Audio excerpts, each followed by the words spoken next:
औरतें, उन लड़कियों की भी बात बता रहा हूँ जो अपने शौहर से बड़ी चढ़ चढ़ के बोलती थी, बड़े उसके गले पड़ती थी, उससे झगड़े करती थी, शौहर की बातें बर्दाश्त ना थी, शौहर की बातें बर्दाश्त ना थी, मजबूरी में उसने तलाक दे दी। कहने लगी दे दे, मुझे तेरी कोई जरूरत नहीं है। तलाक देकर के ये अपने मायके में आ गई। मायके में 1 महीना तो बड़े अच्छे से रखा, 2 महीना अच्छे से रखा, तीसरा महीना लगा भावजे भी नाकों को चढ़ाने लगी, भाई भी झगड़े करने लग गए।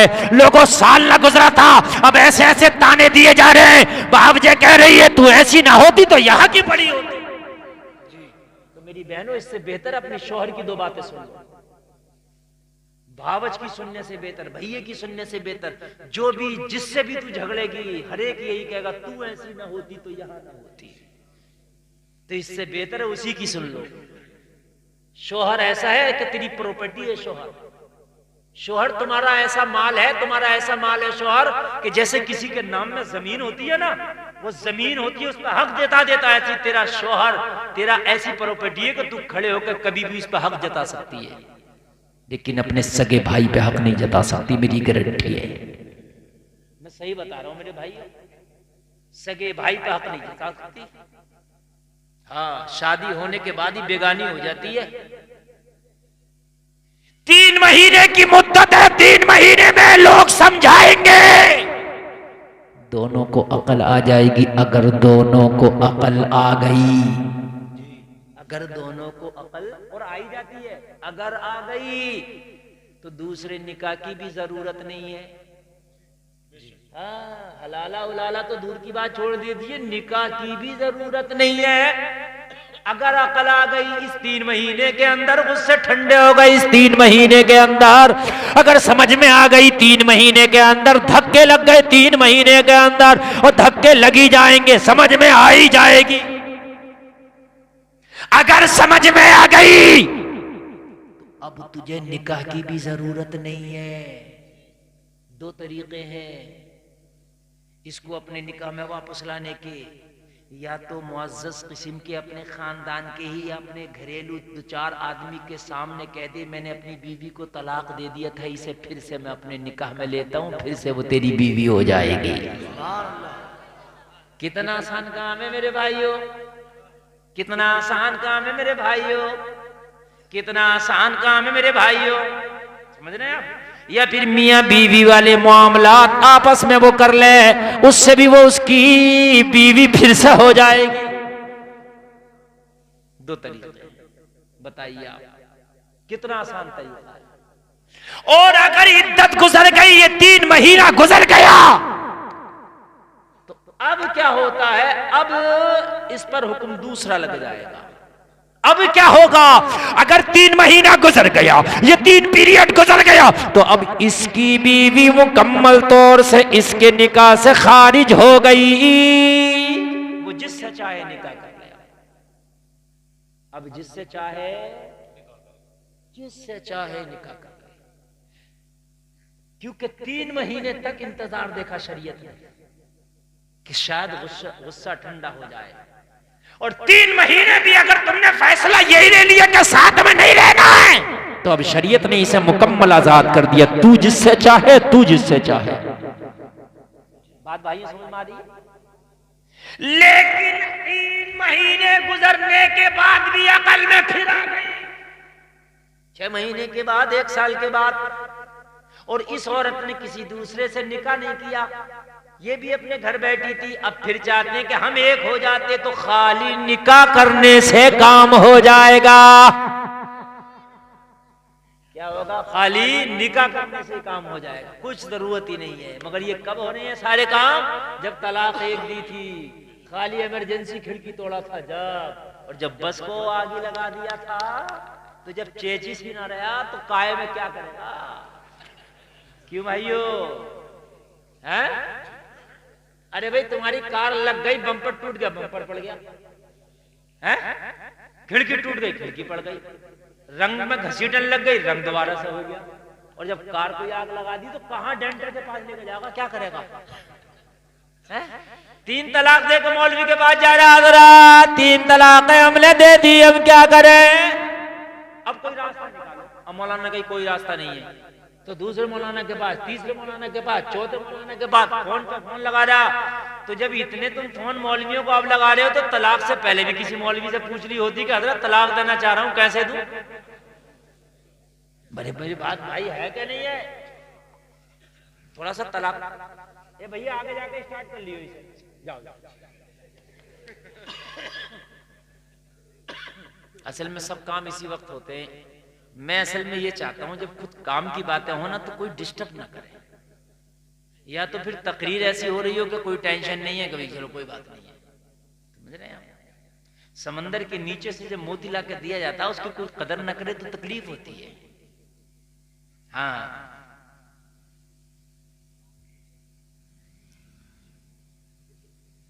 सुने, अब तलाक का मैटर समझ में आ गया कि नहीं आ गया? अगर कभी देना पड़ी तो इमरजेंसी खिड़की ही तोड़ना है, पूरी में आग।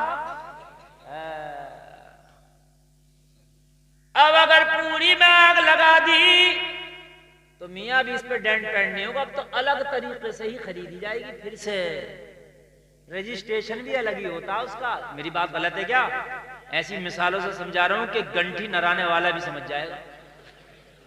हाँ, सही बता रहा हूं ना, चेचिस रहा ना, इंजन रहा ना, टायर रहे, कुछ ना रहा, तो अब तुम इससे कोई पेंट डेंटर तो जाएगा, इसी को सही करने कैसे कर देगा वो कहेगा भैया ये तो गई तेरी, दूसरी निकाल के ला। ऐसे ही अगर 3 तलाक दे दिया तो काम खत्म। अब तू चाहे कि इसी में हो जाए रिन्यूअल, इसी में कुछ हो जाए मसला, ना नहीं हो सकता। एक लफ्ज तुमने सुना होगा हलाला, सुना सुना कि नहीं सुना? इस पर बड़ी डिबेटें हो रही हैं, आज इसको भी सुन ले यार, मूड बन गया, इसे ही बता दो। एहले मेंबर की खास तवज्जो चाहिए, आप लोगों के लिए भी खास बात है, गौर करना, मस्जिदों में बयान करो इसे। हलाले का सुना होगा, इसको मीडिया वाले बहुत उठाते हैं कि इस्लाम में हलाला हलाला, इस पे शर्मिंदा करते हैं तुम्हें कि देखो साहब औरत को हलाले के नाम पे इस्तेमाल किया जा रहा। लोगों, हलाले का कोई तसव्वुर नहीं, हलाला कोई चीज ही नहीं। कान खोल करके सुने, कोई चीज नहीं। अल्लाह के रसूल ने तो फरमाया हलाला करने वाले पर अल्लाह की लानत है, करवाने वाले भी अल्लाह की लानत है। फिर क्या है ये? अब सुने आप, अभी मीडिया वाला तुमसे पूछ ले कि इस्लाम में हलाला होता है तो तुम चुप या तो बताओगे हाँ होता है, या फिर चुप कर जाओगे, पता ही नहीं तो। कोई चीज नहीं है इस्लाम में हलाला, कान खोल करके सुने आप, कोई चीज नहीं। असल में इसका बैकग्राउंड बता दूं मैं आपको ताकि पूरी बात समझ में आए। अल्लाह के रसूल के जमाने में एक शख्स था, वो अपनी बीवी को तलाक दे दिया करता था। और तलाक देके मैंने आपसे क्या कहा कि जब 3 महीने से पहले अगर वो उसे अपने निकाह में लाना चाहे तो बिना निकाह का ला सकता है। अभी बताया मैंने, नहीं बतलाया है? और 3 महीना अगर गुजर गए तो फिर नहीं ला सकता, फिर निकाह ही करना पड़ेगा। ये बतलाया कि नहीं बतलाया? तो वो क्या करता था, अपनी बीवी को टॉर्चर करता था, अपनी बीवी को परेशान करता था, अपनी बीवी को तकलीफ देता था, कहता था ना तुझे आजाद करूंगा ना तुझे बीवी बना के रखूंगा, तुझे बीच में लटका के रखूंगा। तलाक दे दिया करता था। वो इद्दत में बैठ जाया करती थी, जब इद्दत पूरी होने वाली हुआ करती थी फिर रजात कर लिया करता था, यानी फिर लौटा लिया करता था। फिर तलाक दे दिया, फिर वो इद्दत करने लगी, और जब इद्दत पूरी होने वाली हुई तो फिर लौटा लिया। तो यार ये तो एक खेल हो गया ना औरत के साथ, यार ये तो पेशा हो गया, खेल हो गया ना है भाई। मैंने आपको गाली दे दी, मैंने आपको बुरा कह दिया, आपने मुझे गाली दे दी, बुरा कह दिया, आपने फिर कहा हजरत मुझे माफ कर दो, गलती हो गई, मैंने माफ कर दिया, आपने फिर गाली दे दी, तो फिर यार पेशा हो गया ना। मेरे भाई वो फिर उलटा लिया करता था। फिर वो जब इद्दत तलाक होने के बाद में इद्दत में बैठती, जब इद्दत पूरी होने वाली होती फिर लौटा लिया करता था। ये मजाक है। अगर ये इस तरीके का कानून रह जाता तो पता ना कितने मक्कार अय्यार लोग आज भी औरतों के साथ खिलवाड़ करते, आज भी औरत की जिंदगी को तबाह कर देते, आज भी कितने लोग पता नहीं औरतों के साथ में ये खेल खेलते रहते। इसलिए अल्लाह ने इस खेल का दरवाजा ही बंद कर दिया ताकि कोई औरत के साथ खेल ना खेल सके। लोग कहते हैं कि इस्लाम ने औरत को हक नहीं दिया। अरे जलसे में आने वालों, इस्लाम ने तो औरत को ऐसा हक दिया है कि किसी ने ऐसा हक दिया ही नहीं। अल्लाह ने ये खेल ही बंद कर दिया कि तुम तलाक़ें दोगे और जब इद्दत पूरी होने वाली होगी फिर तुम रजात कर लोगे, फिर अपने निकाह में ले लोगे। अल्लाह ने ये दरवाजा ही बंद कर लिया। अल्लाह ने फरमाया कि अगर कोई 3 तलाक़ें दे दे तो अब वो अपने निकाह में लौटा ही नहीं सकता। फ़इन तल्लक़हा फ़ला तहिल्लु लहू मिन बअदु हत्ता तनकिह ज़ौजन गैरह। अल्लाह फरमाता है, तीसरा पारा है कि अगर किसी ने तीसरी बार तलाक दे दी तो अब इससे निकाह हो ही नहीं सकता। अब वो किसी दूसरे से निकाह करेगा। यहां तक बात समझ में आ रही है? बिल्कुल आ रही है, नहीं आ रही है? माशाअल्लाह कमेटी वालों ने बड़ी मेहनतें की हैं इस जलसे में, अल्लाह सलामत रखे। कमेटी वालों की मेहनतों को अल्लाह कबूल फरमाए। और यकीन मानना, चाहे आपको अच्छी लग रही हो न लग रही हो, बड़ी दिल से मैं तकरीर कर रहा हूं। नहीं ऐसा हो सकता है, ये ऐसे मौजू होते हैं ना, लोगों को कुछ ये मजा आता है कि खाली ये बस कहते हैं कि गौस आदम ने 12 साल की डूबी कश्ती निकाल दी थी, जब मेरा गौस कश्ती निकाल सकता है तो तुझे भी जहन्नम से निकाल सकता है। ऐसी बातें अच्छी लगती है, मगर मेरे भाइयों ये शरीयत के मसले हैं, ये बड़े जरूरी हैं और बड़े अहम है। और मैं तुम्हें इस तरह से बता रहा हूं कि तुमसे भी कोई पूछेगा तुम बता सकते हो। इसलिए अल्लाह ने ये दरवाजा ही बंद कर दिया, तुम औरतों के साथ खेलो। अल्लाह ने ये खेल ही बंद कर दिया। अगर 3 मर्तबा किसी ने तलाक दे दी तो फिर वो अपनी बीवी से चाहकर भी निकाह नहीं कर सकता। अब वो चाहे 3 तलाकें 3 बार में दी हो या 3 तलाकें एक ही बार में दे दी हो, या 3 बार में दी हो या एक ही बार में देती हूं, लेकिन ये अब अपनी बीवी से चाहे कि मैं इससे निकाह कर लूं तो नहीं कर सकता। अब सुनो हलाले पे, अब मैं आया हलाला क्या है। अब सुनो, अब हलाला सुनो क्या है। जिसे हलाले का नाम दिया हलाला है ही नहीं, जबकि मेरी ये तकरीर नेट पे आ चुकी है। तकरीबन ये आज से 5-6 साल पहले मैं बड़ी मुदल्लल मुफस्सल इसमें तकरीर कर चुका हूं, तलाक और हलाला। और मैंने ऐसा इस पर जवाब दिया था कि अच्छे अच्छों की बोलतियां बंद हो गई थी। आज भी तुम सुन लो। अब अगर इनने 3 तलाकें दे दी, इसलिए कि तलाक तो एक ही थी, तूने 3 दी क्यों है? तो तूने 3 दे दी तो अब तू, तेरे अकल में आई, तेरा गुस्सा ठंडा हुआ, तूने अपने बच्चों की जिंदगी को देखा, अब तू चाहता है कि मैं इससे फिर से निकाह कर लूं, तो कुरान ने मना कर दिया। औरत खिलवाड़ की चीज नहीं है। अगर तूने 3 बार तलाक दे दी तो अब तुझसे निकाह हरगिज हरगिज नहीं होगा। हरगिज हरगिज नहीं, क्योंकि वो शख्स रसूल के जमाने में ऐसा करता था, तलाक देता था और जैसे इद्दत होने वाली हुई अपने निकाह में ले लिया उसे, और ये कहता था तुझे ना आजाद रखूंगा ना निकाह में रखूंगा, लटकाए रखूंगा। इसलिए कोई औरतों को लटका ना सके, इनकी जिंदगियों से खिलवाड़ ना कर सके, अल्लाह ने कुरान में हुक्म दे दिया। अगर 3री बार तलाक दे दी तो अब तेरे निकाह में लौट गई। 3 कौल हो गई। अब क्या करे? हत्ता तनकिह ज़ौजन गैरह। कुरान ने कहा दूसरे से निकाह होगा। ये जो हलाले का नाम देते हैं हलाला है ही नहीं। हुक्म ये है, उलमा ये कहते हैं कि अब तू क्या करना चाहता है कि साहब मैं इससे फिर निकाह करना चाहता हूं, तो डायरेक्ट मना, तुझसे निकाह नहीं होगा। अब ये किसी और से निकाह करेगा। हलाला है ही नहीं, ये क्या है, किसी और से है, ये निकाह है ओरिजिनल। इसका हलाले का नाम ही मत दिया करो। ये ओरिजिनल निकाह है और कोई शर्त पे नहीं किया जाएगा, बिना शर्त के निकाह है। कोई अगर इस शर्त पे निकाह कर ले कि भाई तू निकाह कर रहा है 1 रात के लिए, 1 रात के बाद इसे तलाक देगा, गलत। ये असल निकाह होता है, ओरिजिनल निकाह होता है।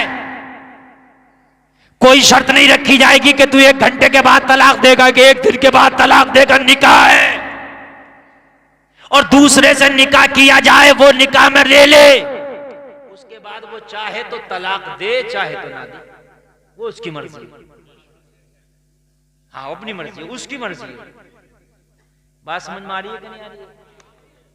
और शौहर पे ये दंड है, ये शौहर पे दंड है, दंड इसलिए कि तूने जो 3 तलाकें दी थी, देखो आ गई वही बात, 12 साल के बच्चे का बयान सुना आ गई, देखो वही बात। चलो 12 साल के सुना देते हैं, कोई बात नहीं है। हमारी तो गलती थी कि भाई हम जो तुम्हें इतनी बातें बता रहे हैं, समझ रहे हैं आप? ये तुम्हारा इन स्टेज वालों का भी इतना फायदा हो रहा है इन बातों में जो मैं आपको बता रहा हूं कि ये बातें जो है तुमको पता नहीं है, फिर बाद में फोन घुमाए फिरते हो और पता कुछ नहीं, किसी गुस्सा आ जाए तुम में से और कौन तुम में से तलाक दे दे, पता किसी का है किसी वक्त क्या हो जाए हैं? फिर फोन घुमाए फिरते हो, कभी बरेली, कभी बदायूं, कभी संभल, कभी मुरादाबाद। काश इससे पहले किसी मौलवी की तकरीर सुन ली होती। हाँ ये बड़ी अहम बातें मैंने बतला दी आपको।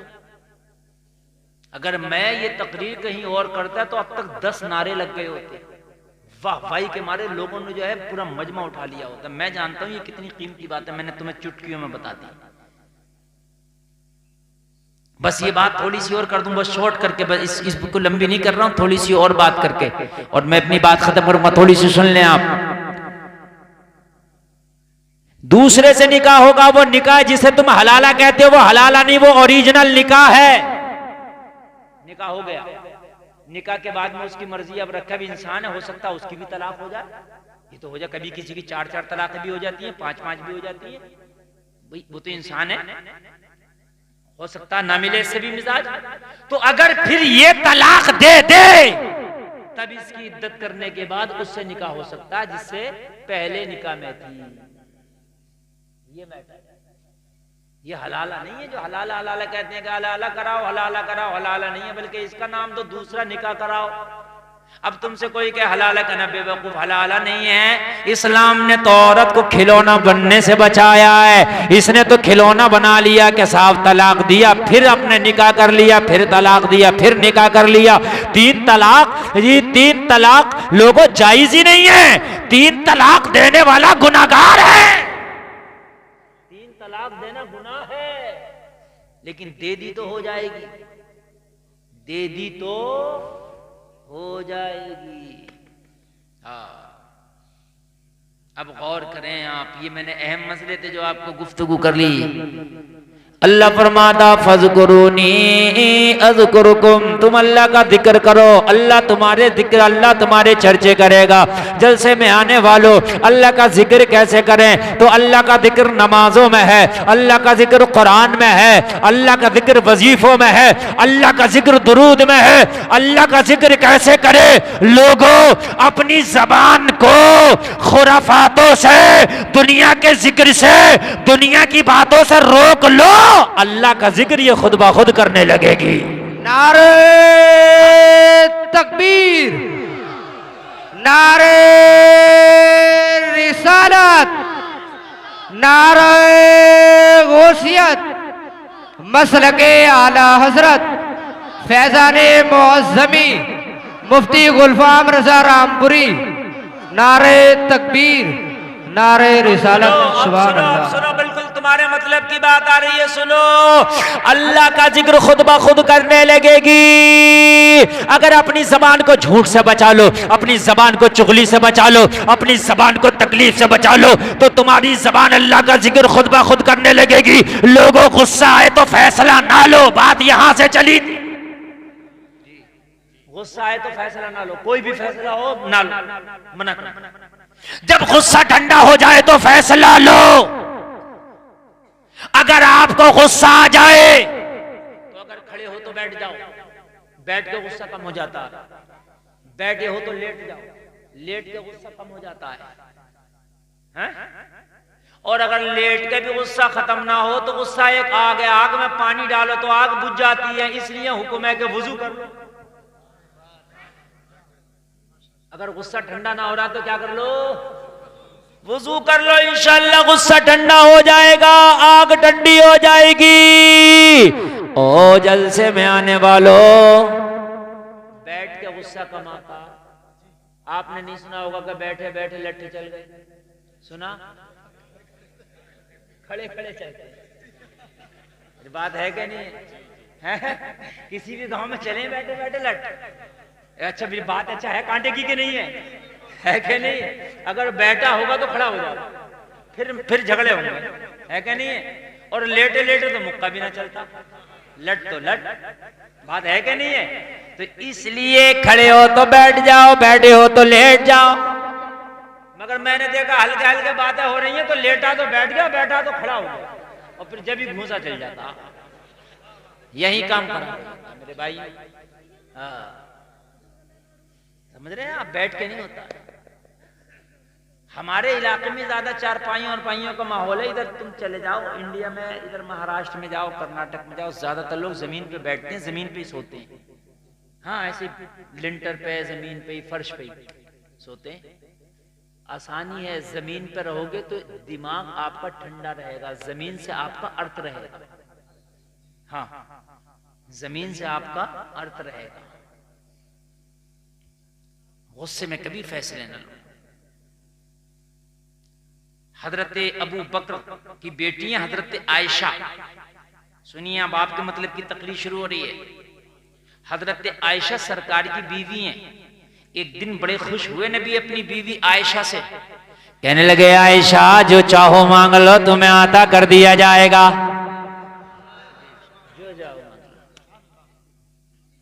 ये नबी मालिक मुख्तार है, जो चाहो मांग लो, ये वही कह सकता है जिसको अल्लाह ने हर चीज का इख्तियार दिया हो। हजरत आयशा कहने लगी आका मांगना चाहती हूँ लेकिन इतनी इजाजत दे दो, अपने बाबा अबू बकर से मशवरा कर लो, अगर उनसे मशवरा करके मांगूंगी कि अता हो जाएगा। नबी ने फरमाया आयशा जाओ मशवरा कराओ, तुम मशवरा करके मांग लो तब भी अता कर दिया जाएगा। हजरत आयशा झूमती झूमती हजरत अबू बकर की बारगाह में हाजिर हुई। हजरत अबू बकर ने देखा बेटी के चेहरे को बड़ा खुश है। कहा बेटी क्या बात आयशा आज बहुत खुश नजर आ रही हो? कहा बाबा जान अगर आपको पता चल गया आप तो झूमने लगेंगे। कहा बेटी ऐसी क्या खुशी की बात है मुझे तो बताओ। कहने लगी बाबा जान आज मैं नबी की बारगाह में हाजिर थी, नबी का दरिया रहमत जोश में आया, नबी के करम की बरसात शुरू हुई। नबी ने फरमाया आयशा आज मैं बहुत खुश हूँ, जो चाहो मांग लो। तो कहने लगे क्या मांगा है बेटी जरा मुझे तो बता। कहने लगी बाबा मांगा ही नहीं है। कहा क्यों नहीं मांगा, जब नबी ने मौका दिया था तो मांग लेती। कहने लगी बाबा मैंने इसलिए ना मांगा कहीं मैं जल्दी ना कर लूं मांगने में, थोड़ा ना मांग बैठूं, इसलिए मैं इजाजत लेके आई हूं कि मांगूंगी आपसे मशवरा करके मांगूंगी। अब आप बताओ क्या मांगा जाए। हजरत अबू बकर तो झूमने लगे और झूम के इतना खुश हो गए। कहने लगी बेटी एक मेरे दिल में तमन्ना थी, मैं सोचता था पता नहीं जिंदगी में ये तमन्ना पूरी होगी या अबू बकर के साथ ही ये तमन्ना चली जाएगी। और मेरी बेटी आयशा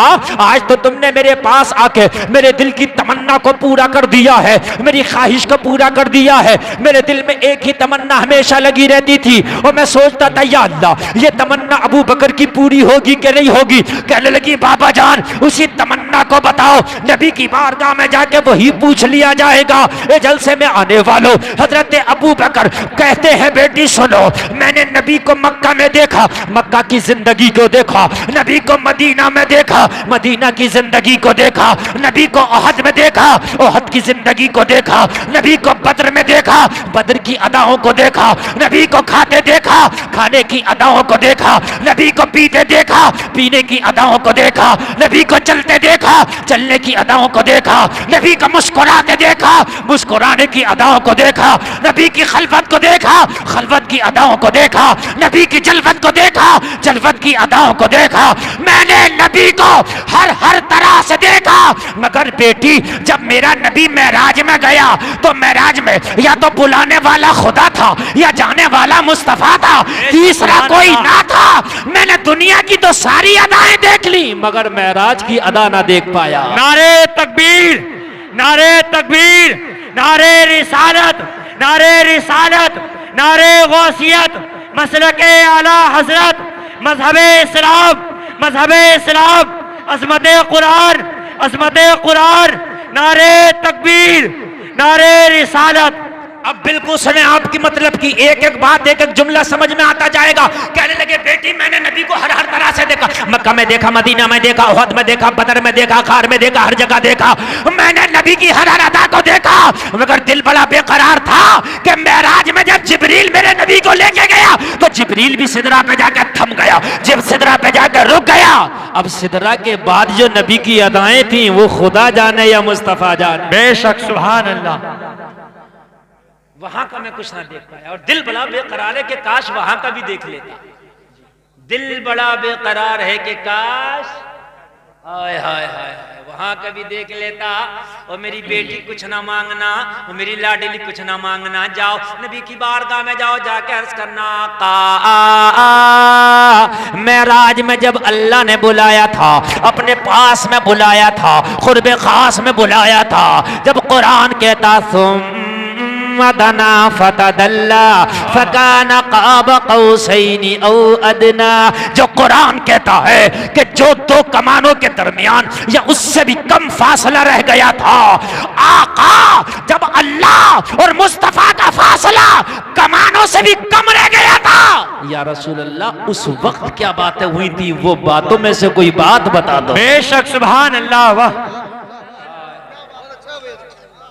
उस वक्त की कोई बात, कोई मीडिया वाला नहीं था, कोई चैनल वाला नहीं था कि दिखा दे और बतला दे। न प्रिंट था, न कोई था। जिब्रील जाने वाला, फरिश्ता ले जाने वाला, फरिश्ता भी सिदरा पे जाकर रुक गया, वो भी आगे ना बढ़ पाया।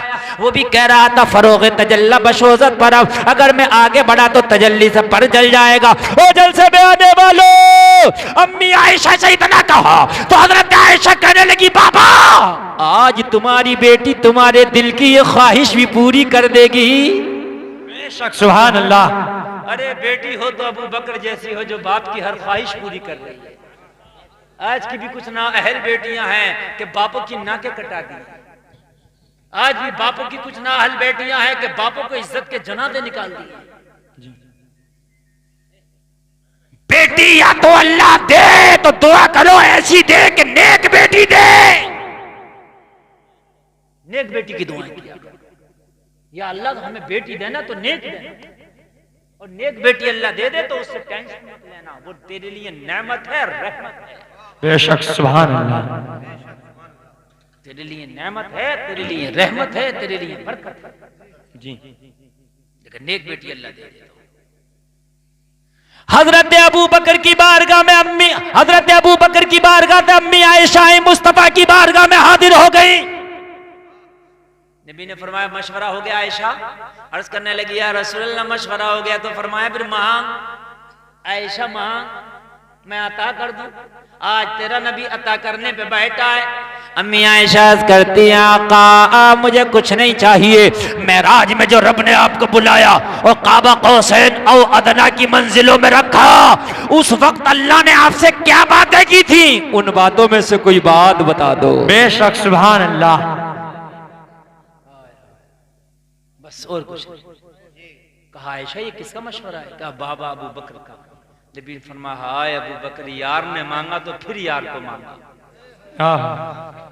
है ना। अगर आज की कोई होती तो सोना चांदी रानी हार मांगती कि मुझे ये हार दिला दो, सोना चला दो, जेवर दिला दो। लेकिन करीम मुस्तफ़ा की प्यारी बीवी अम्मी आयशा कहती हैं आका जब मेराज में आपसे रब ने बातें की थी वो किसी को पता नहीं, उसमें से कोई बात बतला दो। वाह। नबी ने फरमाया आयशा वो राज का मामला है, अगर बताया तो राज गया। अम्मी आयशा कहती हैं बताया तो राज गया, और अगर आपने नहीं बताया तो बात गई। वाह। आपने कहा था जो चाहो मांगो जी। अब या तो बात रखी जाए या राज रखा जाए। हाय हाय। नबी फरमाते आयशा बात रहेगी, इसलिए कहे कौले मोहम्मद कौले खुदा, फरमान न बदला जाएगा, बदलेगा जमाना लाख मगर कुरान न बदला जाएगा। सुभान अल्लाह। बात रहेगी। अम्मी आयशा कहती हैं फिर बताएं। नबी ने बताना शुरू किया, आयशा महराज में जब मेरे मौला ने मुझे बुलाया और जब काबा कौसैन और अदना की मंजिलों में मुझे बुलाया तो उस वक्त बहुत सी राज और न्याज की बातें हुई थी। मैं सारी बातें नहीं बतला सकता, लेकिन एक बात की तूने डिमांड की आयशा, तो वो बात सुन लो और लोगों तुम भी सुन लो, वो बात तुम्हारे लिए भी है। मेरी तकरीर का उन्वान ये है, मेरी तकरीर से बिल्कुल लिपटी हुई और मेरी तकरीर से बिल्कुल जुड़ी हुई है बात है। और जल संभालो जरा सुनो। हजरत आयशा मेरे नबी हजरत आयशा से फरमाते हैं, ओ आयशा अल्लाह ने जब मुझे महराज में बुलाया था बहुत सारी बातें की थी। उन सारी बातों में मुझसे एक बात ये बतलाई थी कि मेरे हबीब अगर तुम्हारी उम्मत में कोई किसी का टूटा हुआ दिल जोड़ देगा तो मैं वादा करता हूं दिल जोड़ने वाले को मैदाने महशर में हिसाब ही नहीं लूंगा, उससे बेहिसाबो किताब के उसे जन्नत अता कर दूंगा। नारे तकबीर, नारे तकबीर, नारे रिसालत, नारे रिसालत, मजहबे इस्लाम, मजहबे इस्लाम, अज़मत कुरान, अज़मत कुरान, नारे तकबीर। अल्लाह मैं उससे हिसाब ही नहीं लूंगा, बेहिसाबो किताब के जन्नत दे दूंगा। कितनी बड़ी बात है। अगर किसी ने किसी का टूटा हुआ दिल जोड़ दिया अल्लाह उससे हिसाब ही नहीं लेगा। बेशक सुभान अल्लाह। बड़ी बात है। लोगों इससे बढ़कर क्या होगा तुम्हारे लिए। हजरत अबू बकर ने इतना सुना तो चीख निकल गई, चीखे मार मार के रोने लगे। अम्मी आयशा कहती हैं, ओ बाबा ये तो रोने की बात ना थी, ये तो खुश होने की बात थी। आप तो कितने टूटे हुए दिलों को जोड़ देते हैं, आप तो कितने कमजोरों का सहारा बनते हैं, आप तो कितने मजलूमों की आस बनते हैं, कितने गरीबों को आप गले लगाते हैं। आप खुद फाके से होते मगर भूखों को खाना खिला देते हैं, आप खुद टाट का लिबास पहनते मगर नंगों को कपड़ा पहना देते हैं। हजरत अबू बकर ने फरमाया, बेटी ये तो सारी बातें हैं, मैं तो दिलों को तोड़ता नहीं जोड़ता हूं, लेकिन तूने सिक्के का एक पहलू देखा है, मैं सिक्के के दूसरे पहलू पे गौर कर रहा हूं कि बेटी अगर किसी का दिल जोड़ दिया जाए तो बेहिसाबो किताब के जन्नत भी मिल जाएगी, और अगर किसी का दिल टूट गया तो फिर डायरेक्ट जहन्नम में भी अल्लाह डालेगा। डरता हूं कि कहीं मुझसे किसी का दिल ना टूट जाए। इसलिए लोगों खुदारा जबान को बहुत संभाल के बात किया करो जी। और जब दुनिया की बातें इससे नहीं करोगे, खुराफाते नहीं करोगे, यानी झूठ के मामले चुगली के मामले नहीं करोगे, तो तेरी जबान पे जब जारी होगा तो अल्लाह का जिक्र जारी होगा। बेशक सुभान अल्लाह। मैंने कुरान की आयत पढ़ी कि तुम अल्लाह का जिक्र करो, अल्लाह तुम्हारे चर्चे करेगा। अल्लाह का एक बंदा है, नबी भी है, ऐसा बंदा है जो नबी है, नाम इब्राहिम खलीलुल्लाह है। बेशक खलील कहते हैं दोस्त को, अल्लाह का दोस्त है, हर वक्त अल्लाह ही अल्लाह है, हर वक्त अल्लाह ही अल्लाह है, हर वक्त अल्लाह ही अल्लाह, अल्लाह ही अल्लाह। बेशक सुभान अल्लाह। बहुत खूब। जो फरिश्ते अल्लाह की बारगाह में और अल्लाह के इशारे पर और अल्लाह की मंशा पर काम करते हैं, हर फरिश्ता अल्लाह की मंशा पर काम करता है जी बेशक। कुछ फरिश्ते अर्श को उठाए हुए हैं कांधों पर। अल्लाह ने फरिश्तों से फरमाया, फरिश्तों मेरे खलील को देखा है, हर वक्त मेरा जिक्र करता है, मेरा खलील है वो। खलील कहते हैं दोस्त को, मेरा दोस्त है वो जी। ओ मेरे फरिश्तों मेरा खलील हर वक्त मुझसे मुझे नहीं बोलता, हर वक्त मुझे याद करता है। बेशक सुभान अल्लाह। जानते हो मेरे खलील को? फरिश्ते करते, मौला तेरा खलील तेरी बारगाह में बहुत मकबूल है, हाँ तू अपने खलील से राजी है, हाँ इसलिए कि वो मुझे कभी भूलता ही नहीं। एक फरिश्ता अर्ज करता, मौला अगर तेरी इजाजत हो तो तेरे इब्राहिम का मैं इम्तिहान ले लूं, इम्तिहान ले लूं। रब ने फरमाया जा इजाजत है ले ले। और इम्तिहान सबके नहीं लिए जाते, इम्तिहान उन्हीं के लिए जाते जिन्होंने कुछ तैयारियां की हो। जी बेशक हक है। जिसने तैयारी ना की हो वो तो इम्तिहान में फेल हो जाते। हजरत इब्राहिम का इम्तिहान लेने के लिए फरिश्ता आया और आसमानों से दुनिया में आया, तो हजरत इब्राहिम अपने मकान में नहीं, अपने घर में नहीं, हजरत इब्राहिम बकरियों का रेबल लिए हुए जंगल में बकरियां चरा रहे हैं। हजरत इब्राहिम की बकरियां चर रही हैं और हजरत इब्राहिम अपने अल्लाह को पुकार रहे हैं, अल्लाह अल्लाह अल्लाह। फरिश्ता आया और आके देखने लगा कि इब्राहिम का इम्तिहान लेना है, लेकिन इम्तिहान लें तो कहाँ से लें, इम्तिहान लें तो कैसे लें। इब्राहिम तो पहले से ही अपने मौला को याद कर रहा है, अल्लाह अल्लाह कर रहा है। इम्तिहान लिया जाए तो उसका लिया जाए जो अल्लाह से गाफिल हो, ये तो जी। अल्लाह को पहले से ही याद कर। बेशक सुभान अल्लाह। हजरत इब्राहिम अल्लाह अल्लाह अल्लाह अल्लाह, बकरियां चर रही हैं, इब्राहिम अल्लाह अल्लाह, बकरियां चर रही हैं, इब्राहिम अल्लाह अल्लाह।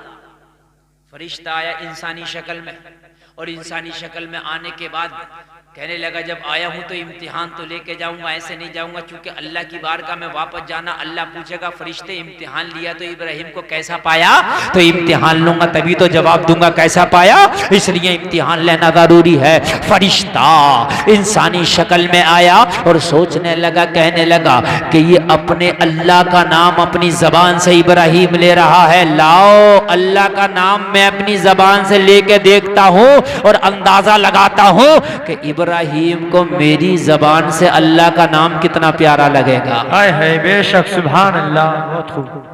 महबूब का नाम तो किसी की जबान पे भी आ जाए प्यारा ही लगता है। बेशक हजरत जुलेखा के सामने अगर कोई हजरत यूसुफ का जिक्र कर देता तो हजरत जुलेखा उसे इतना माल देती कि उसकी झोली भर देती। बेशक सुभान अल्लाह। आप अगर किसी से मोहब्बत करते हो और उसका कोई तारीफ करने लगे आपको अच्छा लगेगा, जी। लगेगा कि नहीं लगेगा? बस फरिश्ता आके सोचने लगा मैं अल्लाह का जिक्र करूं इब्राहिम को कैसा लगेगा। ऑपरेटर साहब जरा इसका इको बढ़ाएं 1 मिनट के लिए, देखो जगाओ, थोड़ा इको बढ़ा दो, इको थोड़ा सा इको बढ़ाना। हेलो, हाँ गूंज बढ़ा दीजिए, बहुत अच्छा चल रहा है। फरिश्ता झूमा और झूम के अल्लाह का नाम लेने लगा अपने अंदाज में। फरिश्ता बड़े प्यार में बोला अल्लाहु अकबर अल्लाहु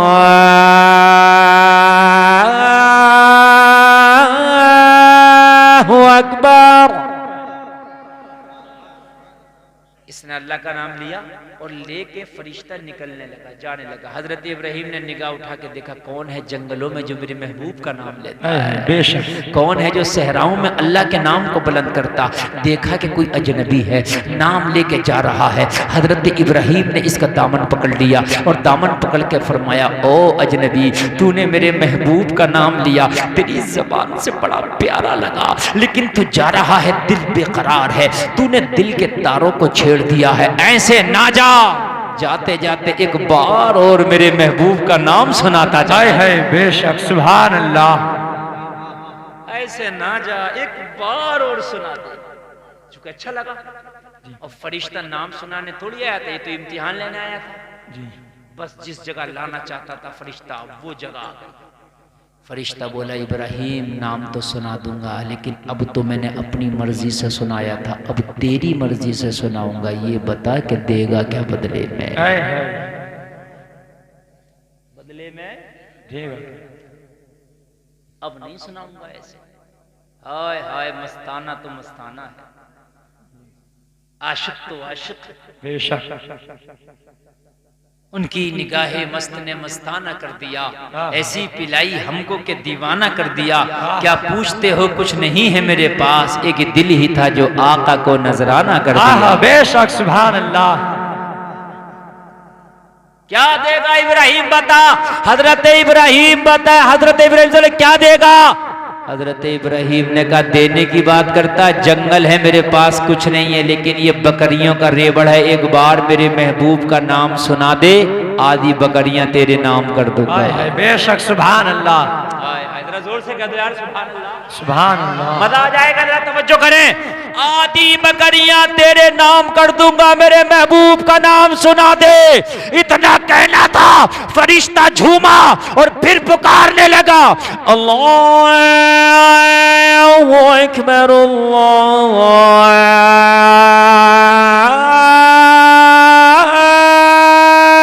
अकबर। सुभान अल्लाह। नाम सुनाया और बकरिया लिया, फरिश्ता चलता बना। हजरत इब्राहिम कहते हैं ओ जाने वाले, इस बार तो और भी मजा आया, अब कहाँ जाता है, एक बार और सुना दे। हाय हाय बेशक सुभान अल्लाह। ओ जाने वाले, एक बार और सुना दे। ये तो बड़ा प्यारा लगा, तूने मेरे दिल को खींच लिया, तूने मेरे दिल के तारों को छेड़ दिया। एक बार और सुना दे, एक बार और सुना दे। फरिश्ता कहने लगा इब्राहिम अगर अब सुनाऊंगा तो अब क्या दोगे? सुना तो अब भी दूंगा, अब क्या दोगे? हजरत इब्राहिम ने फरमाया अगर तू मेरे महबूब का नाम सुना देना तो जो आधी बकरियां रह गई हैं वो भी तेरे नाम कर दूंगा। है बेशक सुभान अल्लाह। अगर मेरे महबूब का नाम सुना देना तो जो आधी रह गई हैं वो भी तेरे नाम कर दूंगा। लोगों जब आधी और बकरियों का सौदा हो गया फिर फरिश्ता झूमा और झूम के फिर पुकारा अल्लाह अकबर अल्लाहु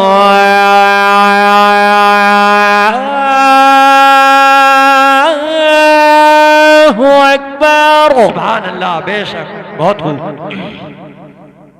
पूरी बकरियां ली और चलता बना। हजरत इब्राहिम ने फिर दामन पकड़ लिया, जाता कहां है? दिल में चाहत अभी बाकी है, एक बार और सुना। क्या कहता? फरिश्ता अर्ज करता मौला यहाँ तो लेने के देने पड़ गए, छोड़ता ही नहीं। तेरा कैसा खलील है ये, छोड़ता ही नहीं, लेने के देने पड़ गए। जितनी बकरियां थी सब दे दिया और फिर भी कहता है कि फिर सुना दे चाहत बाकी है। अभी और ही को बढ़ाओ, थोड़ा सा और बढ़ाओ, चाहत बाकी है अभी और सुना दे। फरिश्ता जाते जाते कहने लगा ओ खलील अगर नाम सुनाऊंगा तो अब क्या दोगे? सिर्फ बकरियां थी वो आधा आधा करके 2 बार में दे दिया, अब क्या दोगे? हजरत इब्राहिम ने फरमाया ये बकरियां अब तेरी हो गई।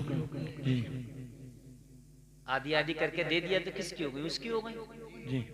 ये बकरियां अब तेरी हो गई। इन्हें चराने के लिए एक चरवाहे की जरूरत है। तू मेरे महबूब का नाम सुना दे, मैं तेरा चरवाहा बन जाऊंगा। वाह। तू मुझे महबूब का नाम सुनाते रहा करना, मैं तेरी बकरियां चराता रहा करूंगा। बेशक सुभान अल्लाह। वाह। आए मस्ती में फिर झूम के पुकारा अल्लाहु अकबर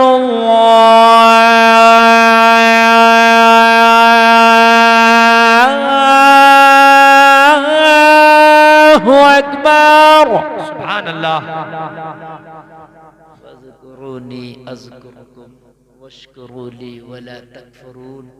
लोगों तुम उस रब का जिक्र तो करो, खुदा की कसम जमाने में तुम्हारा नाम रोशन कर देगा। जी बेशक हक है ये बात। सही बता रहा हूं। एक बात बताओ मुझे मेरे भाइयों, जरा सच्चाई से बताना, क्या निजामुद्दीन महबूब इलाही के जमाने में कोई मीडिया था लेकिन नाम आज तक जिंदा है? जी। साबिर अलाउद्दीन कलियरी के जमाने में कोई मीडिया था, नाम आज भी जिंदा है कि नहीं? गौस आदम के जमाने में कोई मीडिया था, नाम आज भी जिंदा है। इसलिए कि जिंदा उसका नाम रहता है जिसे अल्लाह चाहता है। बेशक उसके हो जाओ, अल्लाह तुम्हारे चर्चे करा देगा। तुमने नहीं देखा लोगों, किसी भी लैंड में अगर उसका चाहने वाला हो, मैंने देखा बड़े बड़े अच्छों को देखा कि जब ताजुल शरिया का जनाजा निकला था तो ऐसा चर्चा हुआ, ऐसा चर्चा हुआ, हर एक की जबान पे था, हर एक की जबान पे था। नबी का गुलाम जा रहा है, नबी का आशिक जा रहा है और ताजुल शरिया के जनाजे से ये आवाज आ रही थी, मेरे जनाजे पे रोने वालों, फरेब में हो बगौर देखो, मरा नहीं हूँ गमे नबी में लिबास हस्ती बदल गया। नारे तकबीर, नारे तकबीर, नारे रिसालत, नारे रिसालत, नारे गौसियत, मसलके आला हजरत, नारे तकबीर। आदमी कहता है मेरे भाइयों, आदमी कहता है कि मेरा चर्चा हो जाए। मेरे भाइयों तुम अल्लाह के हो कर, अल्लाह तुम्हारे चर्चे कर देगा। हाँ देखो अभी एक शख्स का इंतकाल हुआ, वो तो नेता नगरी से ताल्लुक रखता था। शफीकुर रहमान बर्क को आप देखते हैं, लेकिन अपने तो अपने गैर भी आंसू बहा रहे।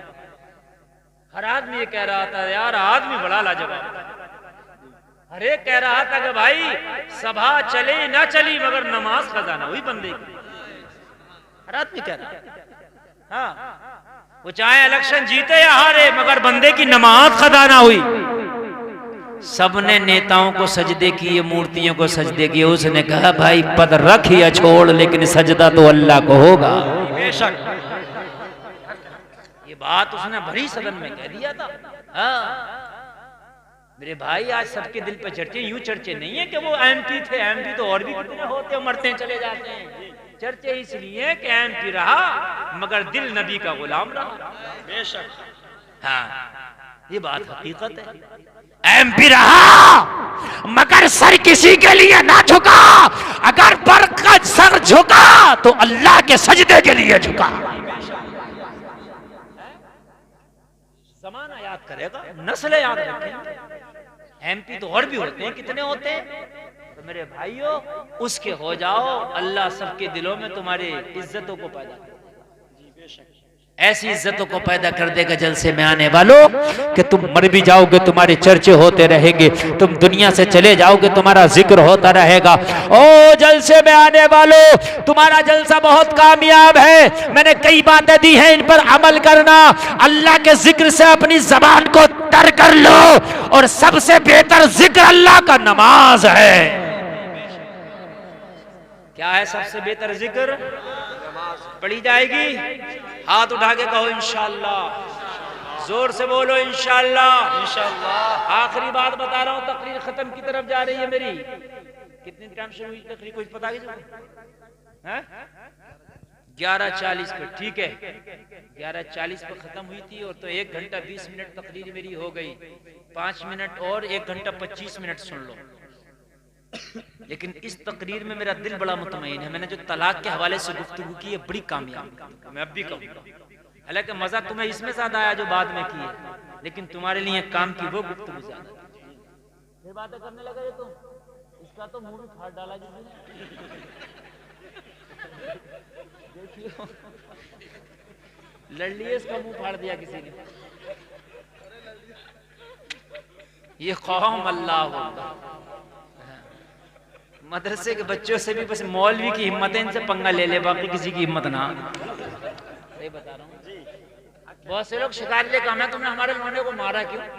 अरे मार के कब्जे में कर ले तो बड़ी बात थोड़ी बात है। बगैर मारे मौलवी के सर पे बैठे हुए।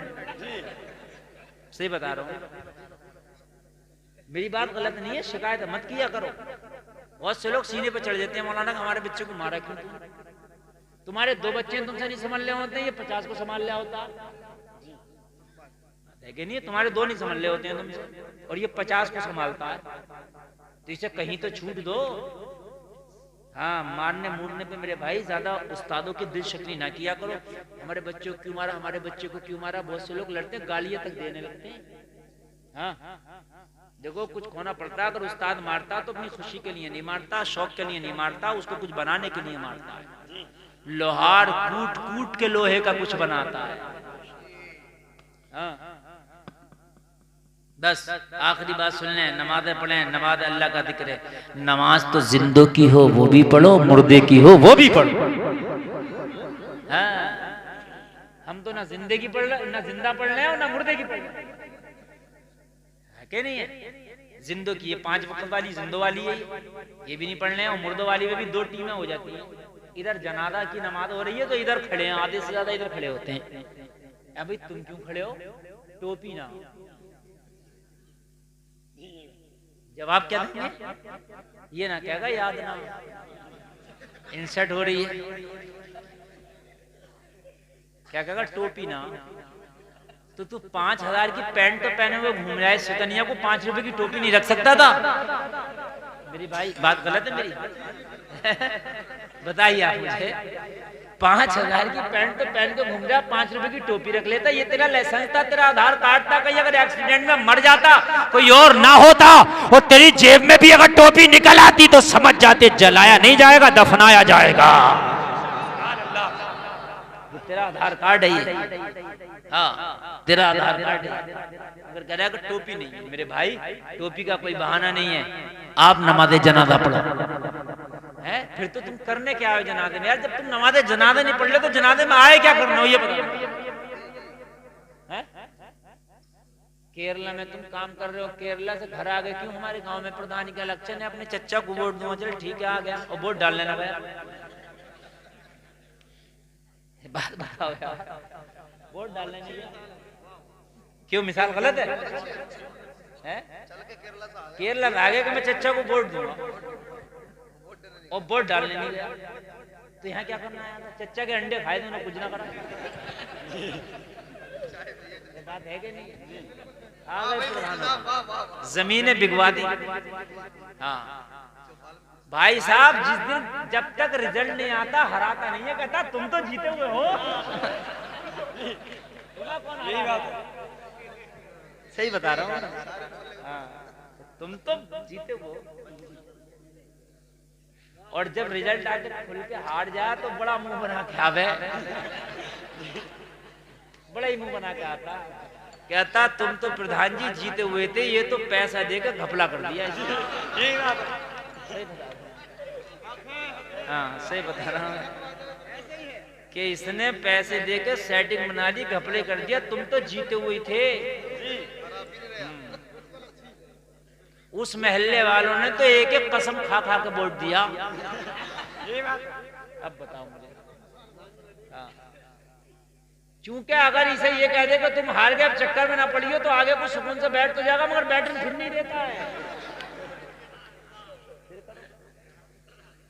सही बात है ये मेरी, चाहे हंस लो इस बात में या चाहे इस बात को गांठ में बांध लो मेरे भाई। हाँ ये गुमराह करता, गुमराह, अजीब मसला है मेरे भाइयों।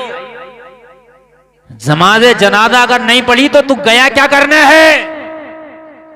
ये तो ऐसे ही हो गया ना जैसे कि तुमने इलेक्शन में वोट नहीं डाला है। जब तुम मैयत में गए थे अपने अजीज की, अपने दोस्त की, अपने आइज़ा अकरबा की, तो उसका नमाज़े जनाजा पढ़ते तब ना फायदा होता है? ऐसे तुम आ गए तो उसका क्या फायदा? भाई तुम कांदा दो, भाई तुम मिट्टी दो, भाई तुम जनाजा पढ़ो, तो उसको मरने वाले को भी फायदा और तुम्हें भी फायदा। नमाज़े जनाजा पढ़ने की आदत डालो। बस आखिरी बात बता के तकरीर खत्म करूं, वजू कर लो, और वजू करके अगर नमाज़े जनाजा याद हो तब तो पढ़ो, याद ना हो तब भी पढ़ो। और मैं तरीका बता रहा हूं, और याद करना शुरू कर दो। ऐसा नहीं है कि इसी से पूरी जिंदगी भर तुम जो है मतलब काम चलाता है, वो ठीक नहीं है मेरे भाई। आप खड़े हो जाओ, जो सुबहाना जो सना नमाज में पढ़ते हो वही नमाज़े जनाजा में पढ़ लो, ठीक है? और उसके बाद में जब दूसरी तकबीर हो तो दुरूद इब्राहिमी जो नमाज में पढ़ते हो वही दुरूद इब्राहिमी पढ़ लो। हालांकि 4 लफ्ज ज्यादा है, बदले हुए हैं बस, बाकी दुरूद भी वही है, लेकिन वो भी याद नहीं है, फिर भी यही वाली पढ़ लो। और मेरे भाई जब वो तकबीर तीसरी कहे तो अगर तुमको दुआ याद नहीं है जनाजे की तो कोई भी दुआए माशूरा अल्लाहुम्मा रब्बना ही पढ़ लो, और तकबीर पीछे से अल्लाहु अकबर कहते रहो अपनी जबान से। और उसके बाद नमाज़े जनाजा याद कर लो, 3 दिन नहीं लगेंगे, नमाज़े जनाजा याद हो जाएगी। समझ रहे हैं आप? नमाज इससे पहले कि मेरे भाई हमारे मस्जिदों में ऐलान हो रहे हो कि फला ना रहा, क्या पता हमारा कब ऐलान हो रहा है, कुछ पता नहीं। और मौत मेरे भाई बहाने ढूंढती है, ये आपने सुना होगा, लेकिन अब तो मौतें ऐसी आ रही है कि कोई बहाना भी नहीं। आपने ये कहता सुना होगा, यार अभी तो मेरी फोन पर बात हुई थी, अभी तो मैंने टहलता देखा था, अभी तो यार मोटरसाइकिल खड़ी करके गए, और अचानक मौत। ऐसी मौतें भी सुनने में आ रही है कि नहीं आ रही है? बहाने भी खत्म हो गए मेरे भाइयों। पहले थे तो बहाने, अब तो हार्ड आया बैठा का बैठा ही रह गया, हार्ड आया खड़ा है तो खड़े से गिर गया, हार्ड आया लेटा तो लेटा ही रह गया, हार्ड आया सोया तो सोते ही रह गया। मेरे भाई लोगों पता नहीं है क्या भरोसा इस जिंदगानी का, आदमी बबूला एक पानी का, आगाह अपनी मौत से कोई बशर नहीं, सामा है 100 बरस का पल की खबर नहीं, बड़ी बरको शरार है दुनिया, बड़ी बेअतबार है दुनिया, जिंदगी नाम रख दिया किसने, मौत का इंतजार है दुनिया। अब असल में बहुत लंबे हो गए, मेरी तकरीर 1.5 घंटा हो गई। तीजे और दसवें के जो खाने हैं वो ऐलान लगा के ना खाए जाएं, मैयत के खाने से बचें, और ख़ासकर जिस दिन इंतकाल होता उस दिन गम का माहौल होता, उस दिन तो ख़ासकर मैयत के यहाँ खाने का इंतज़ाम ना करें और खाने से बचें, इसलिए कि अभी जनाजा इसके घर से उठा है, अभी बहुत गम का माहौल था और उसी वक्त जो वहाँ खाना चल रहा होता मेरे भाई, इससे गुरेज करें। और फिर ये जो तीजे दसवें के मामले हैं, मेहमानों की हद तक ठीक है कि मेहमान आए हैं वो खा लें, वो भी गुरेज करें तो अच्छा है। हाँ, मरने वाले के नाम पे गरीबों को खाना खिला दो, मरने वाले के नाम पे। और बेहतर तरीका बताऊं, किसी गरीब के घर में महीने भर का राशन ही डलवा दो, एक टाइम का नहीं, राशन ही डलवा दो, 1 कट्टा चावल, 1 कट्टा आटा, एक तेल का टीन किसी गरीब के घर चुपके सी रात में भिजा दो अपने मरने वाले के नाम से। अल्लाह ताला तेरे मरने वाले को उसका अजर अता फरमाएगा, है कि नहीं? अमीर लोग आते हैं तुम्हारे तीजे दसों में, सब खा रहे हैं, पूरे गांव की दावतें होती हैं बात जगह तो, और मेरे भाई खा रहे हैं, तो ऐसा लगता ही नहीं कि वलीमा हो रहा है या कोई मंडिया हो रहा या कोई किसी का जनाजा है, लगता ही नहीं मेरे भाई, फ़र्क होना चाहिए। और एक मसला और बयान कर दूँ, इससे भी गुरेज करें, ये पता नहीं आपके यहाँ ये माहौल है कि नहीं है, इधर कब्रिस्तान में दफन हो रहा, उधर छुआरे बढ़ रहे होते हैं, कब्रिस्तान नहीं है। हमारे इलाके में छुआरे और खजूरें बढ़ती हैं, अब निकाह में भी छुआरा बट रहा है और मैयत में भी छुआरा बट रहा है, वहीं कब्रिस्तान में बट रहे होते हैं, कब्रिस्तान में। अरे फातहा करना है तो फातहा करने का तरीका ये थोड़ी है कि कब्रिस्तान में छुआरे बांटने लग जाओ, फातहा अपने घर में करो और करने के बाद में वो छुआरे उस वक्त कब्रिस्तान में बांटने का मौका नहीं है। अजीब सा लगता है यार, निकाह में भी छुआरा हो रहा है और मैयत में भी छुआरा बटा जा रहा है, नाम ऊंचा करने के लिए। हाँ, नहीं आपके यहाँ नहीं होगा, लेकिन रामपुर कोई दूर नहीं है, पड़ोस के ही। मैं तो यहाँ रामपुर मुरादाबाद की बात बता रहा हूँ, मुरादाबाद तो तुम्हारा लगा हुआ ही है, अभी तो कट गया ये संबल। तो कुछ बड़ी खुराफातें हैं, इन चीज़ों से बाज आओ। सबसे बेहतर तरीका ये है कि कोई मरने वाला तुम्हारा मरा, इंतकाल किया, तो उसके नाम से मस्जिद को, मदरसे को कोई काम करा दो। ये आपके गांव में मदरसा चल रहा है, ये टूटा हुआ है, इसका ख्याल करो, इसको अच्छे से तामीर कराओ, कोई और हो उसे भी तामीर कराओ, और मस्जिद हो तो मस्जिद में भी पैसा लगा दो। जब तक मस्जिद रहेगी, जब तक मदरसा रहेगा, तुम्हारे मरने वाले को उसका सवाब मिलता रहेगा। ये सदका जारिया, उसके नाम से सदका जारिया। हाँ, मस्जिद में चटाइयाँ लगवा दो, मस्जिद में टोंटियां लगवा दो, पंखे लगवा दो, है ना। अच्छा, और इससे बेहतर, सबसे बेहतर तरीका तो यही है, मैं जो आपको बता रहा हूँ, कि अपने मरने वाले के इसाले सवाब के लिए अपने गांव के गरीबों का अंदाज़ा लगाओ, जो बहुत गरीब लोग हों, और चुपके से रात में उनके घर में राशन भिजवा दो। सबसे अफजल काम, मस्जिदों में लगवा दो, ये भी बहुत अफसल काम है, ये सदका जारिया। ये तो जब तक मस्जिद मदरसा रहेगा सवाब होता रहेगा, लेकिन भूखे को खाना खिलाना बहुत बड़ा सवाब का काम है, बहुत बड़ा, बहुत ज्यादा सवाब। दूध को देखे, तख्ता पलट दिया गया। आप कौम नूह को देखे, तख्ता पलट दिया गया। आप बनी इसराइल को देखे, आसमान से पत्थर बरसाए गए। लेकिन ऐसा हम पर नहीं होता है। जो कलमा पढ़ने वाले हैं वो भी, और जो कलमा ना पढ़ने वाले हैं वो भी सुकून से। वजह क्या है? ये नबी की बरकत है, ये नबी की वजह से सुकून मिला हुआ है, ये नबी की वजह से सुकून है, नबी की बरकत है, ये उनके कदमों की रहमत है।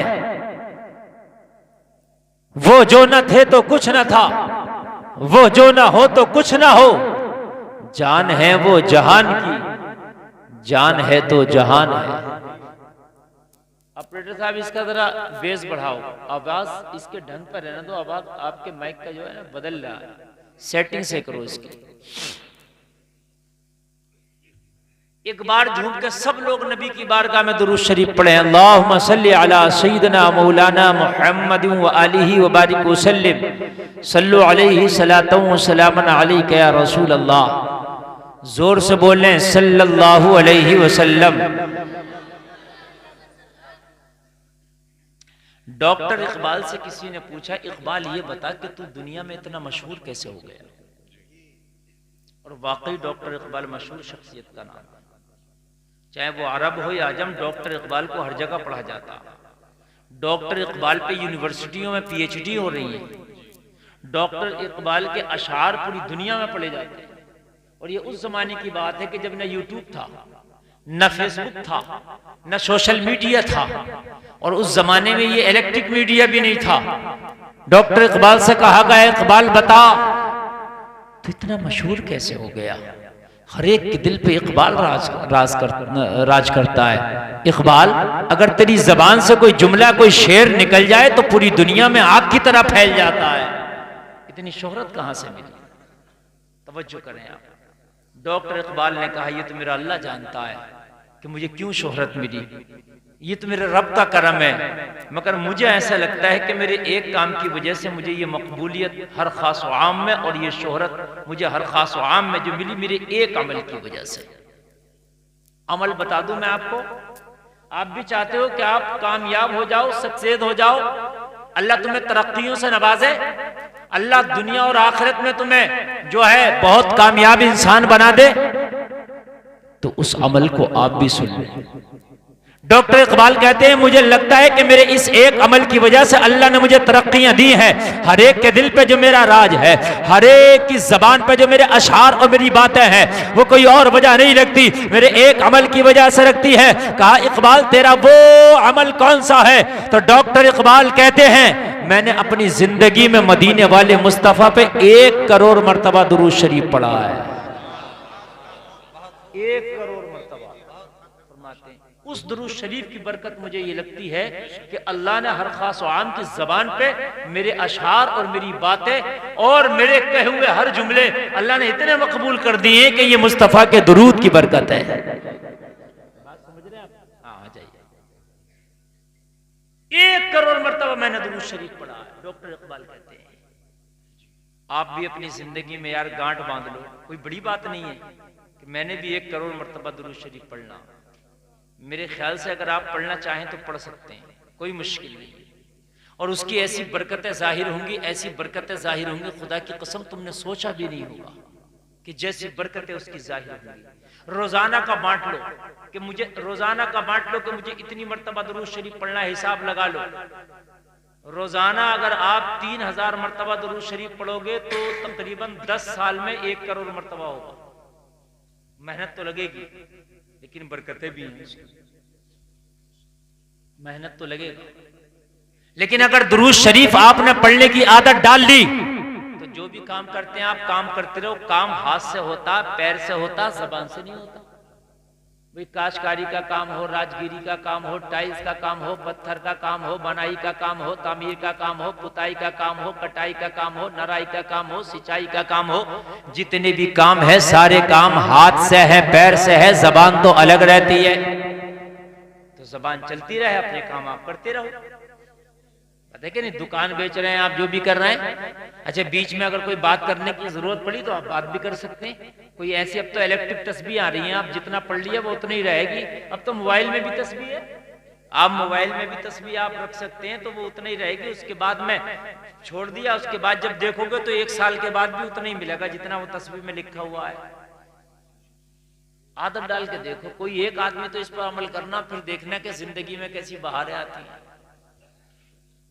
फिर देखना कि जिंदगी में कैसी बहारें आती हैं, तुम्हारे कामों में कैसी तरक्की होती है। अल्लाह फरमाता, तुम मेरा जिक्र तो करो, मैं तुम्हारे चर्चे करूंगा। सुभान अल्लाह, जिक्र तो करके देखो। मुस्तफा का दुरूद पढ़ने से अल्लाह सबसे ज्यादा खुश होता है, इसलिए कि मुस्तफा का दुरूद भी अल्लाह ही का जिक्र है। दुरूद मुस्तफा पर पढ़ते हैं, लेकिन अल्लाह की बारगाह में कहते हैं, या अल्लाह अपने नबी की बारगाह में हमारी तरफ से दुरूद भेज। अल्लाहुम्मा सल्ले अला मोहम्मद। आप दुरूद पढ़ रहे हैं लेकिन दुरूद में भी अल्लाह का नाम आता है। कोई दुरूद ऐसा नहीं जिसमें अल्लाह का नाम ना हो। सल्लल्लाहु अलैहि वसल्लम अल्लाह का नाम, अल्लाहुम्मा सल्ले अला मोहम्मद अल्लाह का नाम। बोलो है कि नहीं? अल्लाहु रब्बु मोहम्मदिन अल्लाह का नाम है कि नहीं? अल्लाह का नाम आता है।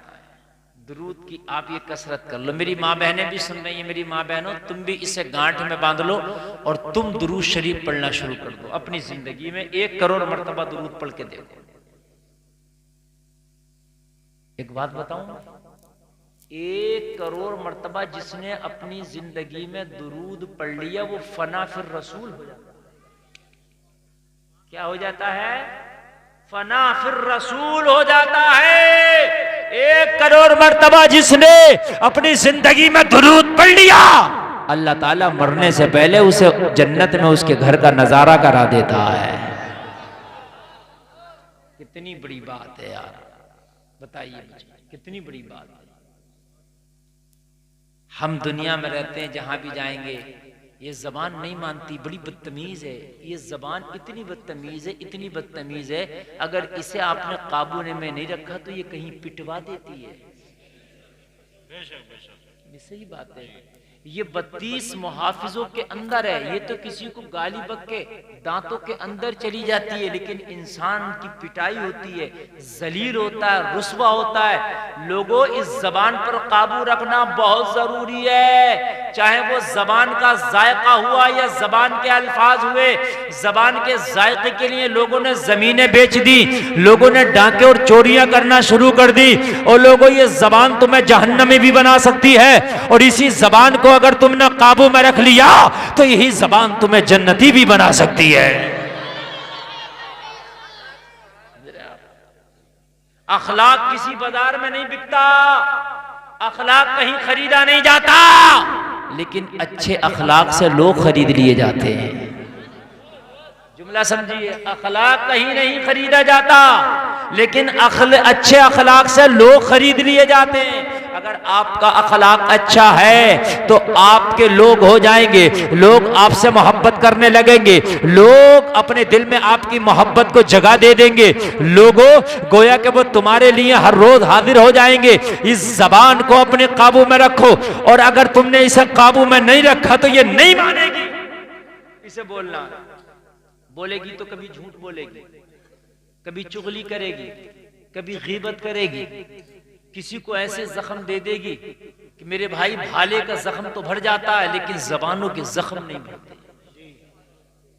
मालूम है आपको, गोली के जख्म भर जाते हैं लेकिन जबानों के जख्म नहीं भरते मेरे भाई। इसलिए इस जबान को चलाओ तो बहुत सोच समझ के चलाओ। बंदूक से ज्यादा खतरनाक ये जबान है, तीर और तलवार से ज्यादा खतरनाक ये जबान है। इसलिए कि तीर और तलवार चलते हैं तो लोगों गर्दन कट सकती है, लेकिन जब जबानें चलती हैं तो दिल टुकड़े टुकड़े हो जाते हैं। मेरी बात पे जरा गौर करने मेरे भाई, इस जबान को बहुत संभाल के, मेरी माँ बहनें खास इस पर तवज्जो दें, खास तवज्जो दें मेरी माँ बहनें मेरे इन जुमलों पर। जब जबानें चलती हैं दिल टुकड़े टुकड़े हो जाते हैं। ओ जलसे में आने वालों, किसी का दिल तोड़ना इतना बड़ा गुनाह है कि दुनिया में तुम किसी का दिल तोड़ते हो तो अल्लाह का अर्श हिल जाता है। बहुत बड़ा काम है दिल तोड़ना मेरे भाई, अल्लाह का अर्श हिल जाता। ऑपरेटर साहब आवाज कम कर दी क्या आपने? थोड़ा सा और बढ़ाओ, थोड़ा सा। अच्छा बोल रहा था अभी, थोड़ा सा बढ़ा दो बस। अच्छा बोल रहा माशाल्लाह आपका साउंड, और बेहतर है, बस अब रहने दो, बस थोड़ा बढ़ा रहने दो। मैं थका हुआ मुसल में बहुत, ऐसा बोले कि मुझे ज्यादा मेहनत ना करना पड़े। आप लोग सुन रहे हैं ना? देखो मैंने बहुत लंबा सफर भी किया, मैं कई रातों का जागा हुआ हूँ, लेकिन आप लोग मोहब्बत से सुनने, सर्दी का मौसम है, इंशाल्लाह मैं मोहब्बत से सुना के जाऊंगा, मेरा वादा है। और मेरी कोशिश ये रहती है मैं कुछ दे के जाऊं, इंशाल्लाह कुछ दे के भी जाऊं। मैं ये बहुत बड़ी बात आपसे कह रहा हूं कि जबान पे जिसने काबू पा लिया वो वली बन गया। जबान पे काबू पाना बहुत जरूरी चीज है। जबान रिश्तों को तोड़ देती है, जबान रिश्तों को तोड़ देती है, रिश्तों को तार तार कर देती है। इसलिए अगर कभी मसला कहीं झगड़े का आ जाए, तुम्हें गुस्सा आ जाए, मेरे भाइयों गुस्से पे थोड़ी देर के लिए काबू कर लो, इसलिए कि तुम गुस्से में आओगे, ये जबान बड़ी खतरनाक बोलेगी, पता नहीं ये क्या बोले कितना नुकसान कर दे। इस जबानों ने खानदानों में आग लगा दी है, इस जबानों ने लोगों की जिंदगियों को बर्बाद कर दिया है। यही जबान तो है कि इंसान गुस्से में आया, अपनी बीवी को तलाक दे दिया, एक बीवी का खानदान भी तबाह हो गया, शोहर का खानदान भी तबाह हो गया, बीच में औलाद की जिंदगी तबाह बर्बाद हो गई। ये जिंदगी तबाह करने वाली कौन? ये तेरी जबान है। इस औरत की जिंदगी तबाह करने वाली कौन? तेरी जबान है। इस मर्द की जिंदगी तबाह करने वाली कौन? तेरी जबान है। ये छोटे छोटे बच्चों को यतीम करने वाली कौन? तेरी जबान है। और मेरी बहनों, हाँ तलाक जबान से दी, लेकिन तुम भी अगर अपनी जबान को काबू में रखती तो शायद ये तलाक की नौबत ही नहीं आती। मामला जबान का ये मेरे भाई, तलाक जबान से ही मैं मानता हूं, लेकिन नौबत क्यों आई कि अगर ये हमारी बहनें भी अपनी जबान को काबू में रखती तो शायद ये नौबत ना आती। मेरे भाई जबान को काबू में रखें। जबान बड़ा अहम हिस्सा है, यह है तो गोश्त का लोथड़ा, लेकिन तुम्हें पता नहीं जबान ही इंसान को जन्नती, जबान ही इंसान को जहन्नमी बना देती है। हमेशा गुस्से पे काबू करो। गुस्से में लिए गए फैसलों पर पछतावा होता हमेशा। गुस्से में फैसले तो ले लिए जाते हैं, लेकिन पछतावा बहुत ज्यादा होता है। ए बच्चों, अरे यार इनको बैठा दिया स्टेज पर, ये इतना शोर मचा रहे हैं पीछे से। एक भी अगर बोला ना तुमने से एक भी, तो सबको नीचे बिठा दो। तुमको यहां बिठा दिया तो खामोश बैठो। इसमें अजीब मसला है, देखो तकरीर करना बड़ा मुश्किल काम है। ये कोई आप इसको आपकी इसकी अहमियत नहीं समझ रहे। मैं आपसे चिपक के आप ही को सुना रहा हूं और आप ही बातों में लग जाए तो मेरे दिल को तकलीफ होगी। तकरीर तो मैं कोई भी कर सकता हूं, ठीक है, लेकिन मैं ऐसी काम की शायद आपको बताने की कोशिश कर रहा हूं कि जिससे आपकी जिंदगी में जो नहीं सुनना चाहते तो मैं कोई दूसरी आसान सी तकरीर करके चला जाता हूं। आपको तो मेरे जाने कोई हासिल हो आपको, है ना, वो बात खत्म हो गई। एक होता है किसी रास्ते पर चलना जो पहले से बना हुआ, उस पर आसान है, और एक रास्ता कांटों में पत्थरों में बना के चलना, ये हार्ड काम है। समझ रहे आप? हाँ, हालांकि मैं समझ रहा हूं कि आपको सुनने का ज्यादा माहौल नहीं है, ज्यादा मिजाज नहीं है, और कुछ लोग ये सोच करके बैठे हैं कि हजरत की कुछ ऐसी बातें होंगी, हम हंसेंगे, ठट्टा लगाएंगे, चले जाएंगे। मेरे भाइयों, कितना हंसोगे, जमाना तुम पे हंस रहा है। समझ रहे हैं? मेरी जो बातें होती है वो बातें भी इस्लाह की होती हैं, उन बातों में भी सीख होती है। चाहे तुम हंस के मजे ले लो उन बातों पे या उन बातों पे अमल कर लो। जबान का अहम रोल है। जब भी गुस्सा आए फैसला मत लो, कोई भी फैसला हो गुस्से में मत लो। आज बहुत अहम बात बता रहा हूं, चाहे कारोबार का फैसला हो, रिश्ते का फैसला हो, लैन का फैसला हो, दैन का फैसला हो, कोई भी मामला हो, गुस्से में सिर्फ एक बात कह दो, ठीक है मैं सोच के बताऊंगा। मेरी बात याद रख लो, आज मैं तुम्हें करोड़ रुपए के नहीं, तुम्हारी पूरी जिंदगी बन जाएगी, ऐसी बात बता के जा रहा हूं जी। कोई भी मसला हो जाए, झगड़ा हो जाए, पंचायत का मैटर हो, कोई भी मैटर, जब गुस्से की बात आए तो मेरे भाइयों क्या कह दो? कह दो मैं बाद में बताऊंगा। खिड़की तो खुली हुई है ना, खाना तो है ना, इतना कह सकते हो मैं सोच के बताऊंगा। इंशाअल्लाह जब सोच के बताओगे, घर चले जाओगे, दिन 2 दिन गुजरेंगे, गुस्सा उतरेगा, फैसला ठीक लोगे। क्या लोगे फैसला? आज बड़ी अहम बात बता रहा हूं, बात सुने, तलाक का मैटर सुने। तलाक होती है गुस्से में ज्यादातर। पहले आदमी तलाक दे देता, बाद में फोन करके कहता है हजरत मैंने गुस्से में तलाक दे दी। बेवकूफ, गुस्से में ही तो देते हैं, प्यार में कौन तलाक देता है? प्यार में भी कोई तलाक देता है? तलाक गुस्से में ही तो होती है, तो ये कहने की क्या जरूरत है मैंने गुस्से में दे दी है? तो तलाक होती है तो ये जहालत है कि तलाक 3 बार, एक बार में 3 बार दे देता है, जबकि ना तलाक का ये तरीका नहीं है ना, तलाक का ये तरीका नहीं है लोगों। तलाक का सही तरीका ये है कि पहले तो तलाक दो मत, और और अगर अब नहीं बीत रही है, नहीं बीत रही है, आपको लगता है कि दोनों में से कोई एक मर जाएगा, दोनों में से एक साथ नहीं रह सकेंगे, तो फिर खिड़की खोलिए तलाक। बड़ा अहम मसला मेरे जहन में आ गया, मैं समझा दूं। जी जी हजरत जी। कभी बस में आपने सफर किया है? कितनों ने किया? हाथ उठाएं। अच्छा ठीक है, सबने किया ना जी ठीक है, समझते रहे ना। एक बस में होती है इमरजेंसी विंडो। क्या होती है? देखिए कैसे रंग की होती है बताओ? है? लाल रंग की। लाल होती है, आपातकालीन। उसके बराबर में कभी कभी हथौड़ी भी होती है लोहे की। नहीं, ये भी है, ये जहाज में भी होती है ये खिड़की, और ये ट्रेन में भी होती है, और ये बस में भी होती है। और वो इमरजेंसी खिड़की इसलिए होती है, लोहे की हथौड़ी भी रखी होती है कि अगर कभी बस में आग लग जाए, जान पे बनाए और मेन दरवाजे से निकलना संभव ना हो सके, तो इस लोहे की हथौड़ी से शीशा तोड़ के बाहर निकल जाओ। यही मतलब तो है उसका।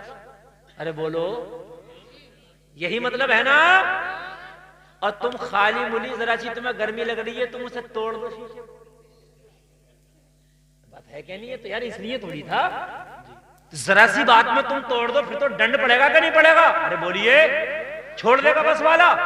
जाओ तोड़ के देख लो। अच्छा, और कहीं गर्मी लग रही थी इसलिए तोड़ दिया हमने, हैं? दंड पड़ेगा। वो इमरजेंसी है, जान की अगर बाजी आए तो तोड़ दे, तो उससे कोई पैसा नहीं लेगा, सब तारीफ करेंगे तूने अच्छा किया।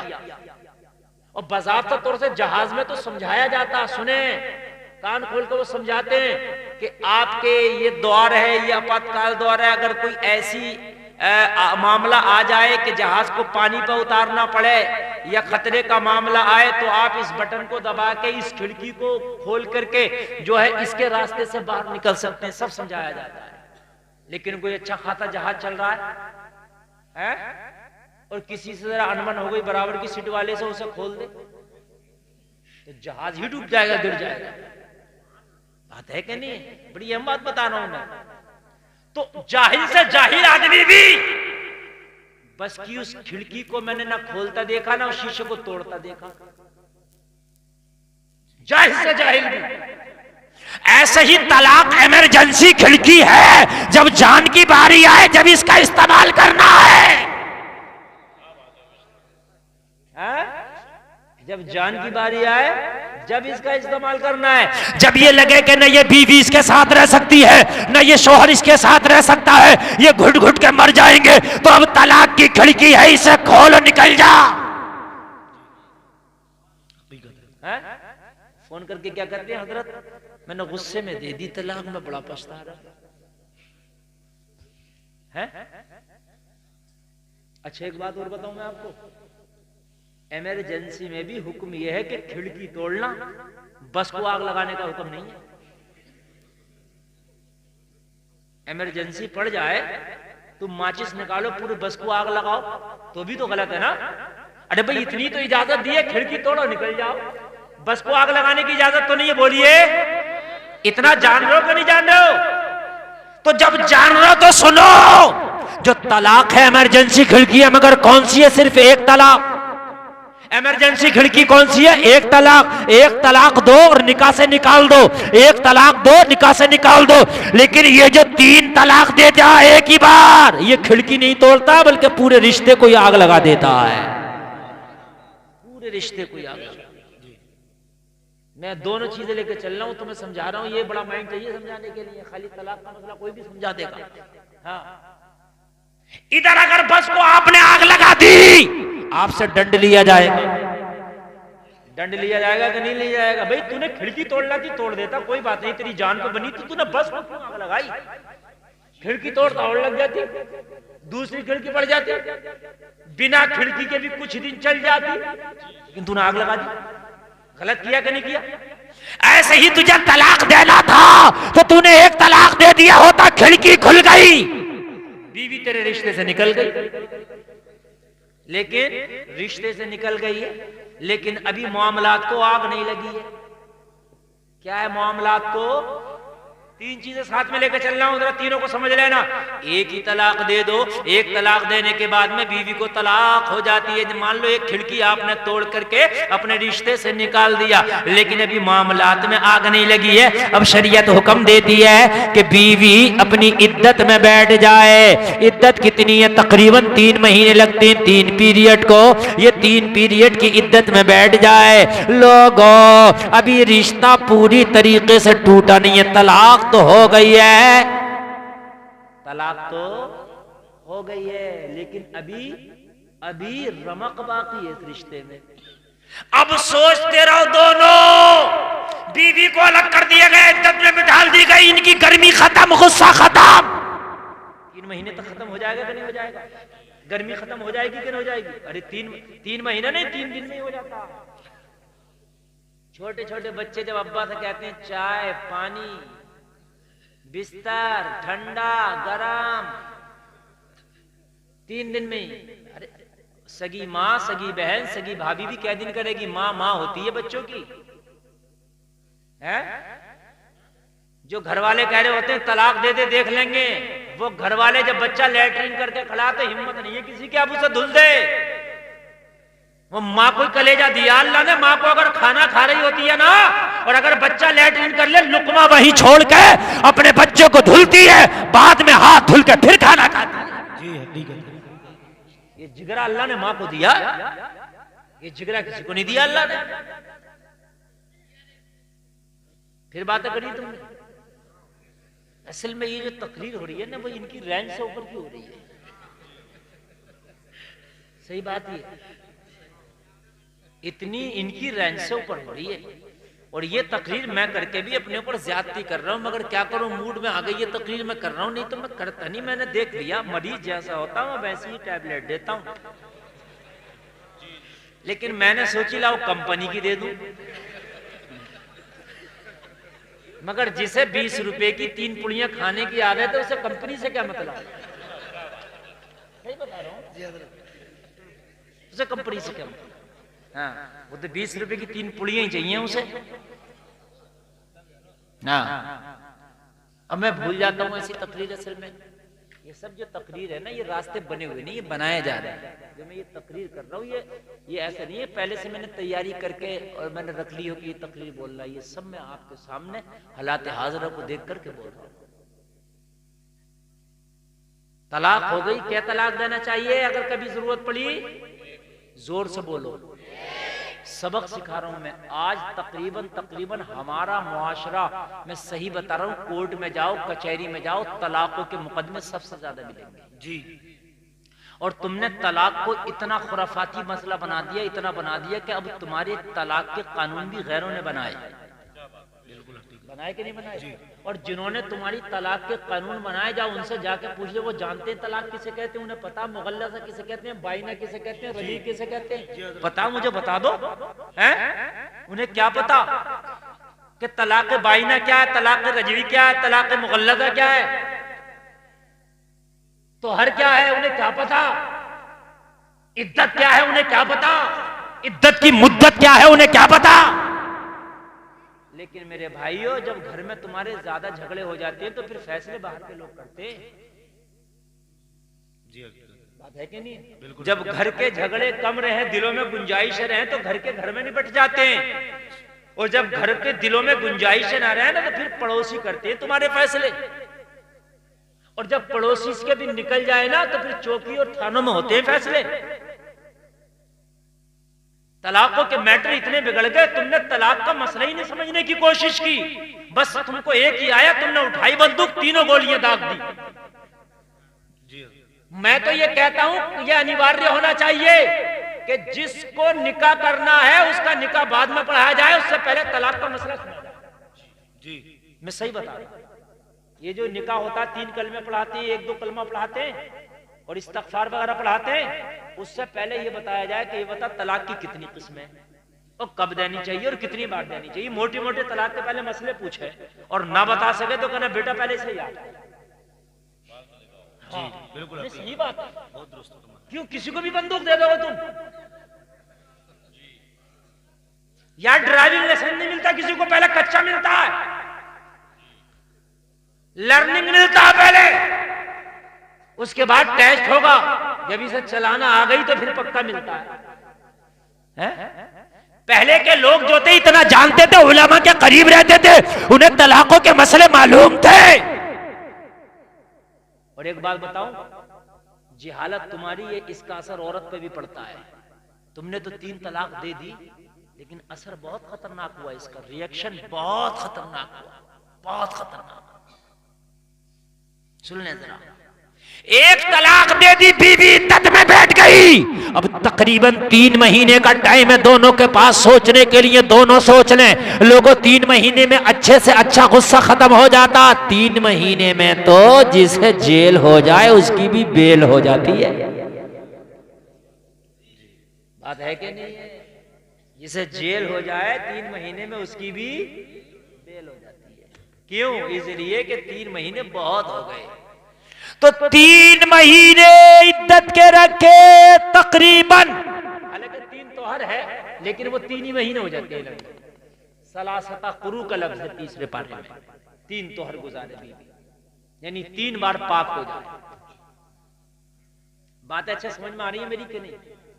अच्छा तो ठीक है, तो समझे सबका मामला, शादियां सबकी होनी है, इसलिए ये अहम मसला ये मौलवी नहीं बताएगा तो कौन बताएगा? रक्षा चलाने वाला थोड़ी ना बताएगा भाई।